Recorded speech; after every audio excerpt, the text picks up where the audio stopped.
తెలియజేస్తున్నా నేను. దయచేసి అందరూ కూడా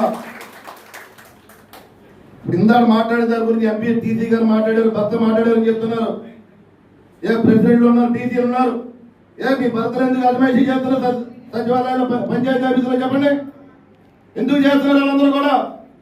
రేపు పొద్దు నుంచి ఎవరైతే సెక్రటరీలు ఉన్నారు ఇక్కడ, సెక్రటరీ టీం ఉంది ఇక్కడ నించోండి సరే చెప్తున్నాను మీ అందరికీ కూడా.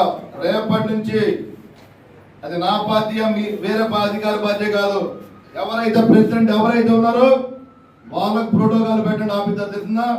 మీరు జనసేన పార్టీ నుంచి అయినా సరే, వైసీపీ నుంచి అయినా సరే, తెలుగుదేశం పార్టీ నుంచి అయినా సరే, అది ఎంపీటీసీ కానీ ప్రెసిడెంట్ కానీ ఎవరైతే వాళ్ళకి అర్హత ఉందో వాళ్ళకి మటుగా వాళ్ళు మాత్రం ప్రోటోకాల్ ఇవ్వాలి. మీరు లేదా మా భార్యలు వచ్చారు, లేదా మా తమ్ముళ్ళు వచ్చారు, మా కొడుకులు వచ్చారని చెప్పి వాళ్ళు ఇష్టానుసారంగా చేస్తే మటుకి ఎవరికి కూడా పద్ధతిగా ఉండదని చెప్పి